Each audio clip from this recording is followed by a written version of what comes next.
आज मन धेरै भारी भएको छ। आज हामीले नेपाली सङ्गीत र नेपाली आत्मालाई प्रतिनिधित्व गर्ने एउटा सच्चा कलाकार प्रशान्त तामाङलाई सम्झिरहेका छौँ। उहाँ केवल गायक मात्र होइन, उहाँ एउटा सपना हुनुहुन्थ्यो। साधारण परिवारबाट उठेर देशको नाम अन्तर्राष्ट्रिय मञ्चसम्म पुर्याउने सपना। नेपाल आइडल जितेर उहाँले देखाइदिनु भयो कि नेपाली आवाज कमजोर छैन, नेपाली माया सानो छैन।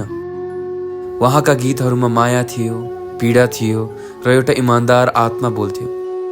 आज उहाँ हामी बीच शारीरिक रूपमा नरहनु भएको खबरले हजारौं नेपालीको मन चिरिएको छ। तर कलाकार कहिले मर्दैन। उहाँका गीतहरूमा, उहाँको स्वरमा, उहाँको सङ्घर्षमा प्रशान्त तामाङ सधैँ जीवित रहनेछन्। आज हामी शोकमा छौँ, तर गर्व पनि छ यस्तो छोरा, यस्तो कलाकार हाम्रो माटोमा जन्मिएकोमा। भगवानले उहाँको आत्मालाई शान्ति दिन र परिवारलाई यो अपार पीडा सहने शक्ति दियोस्।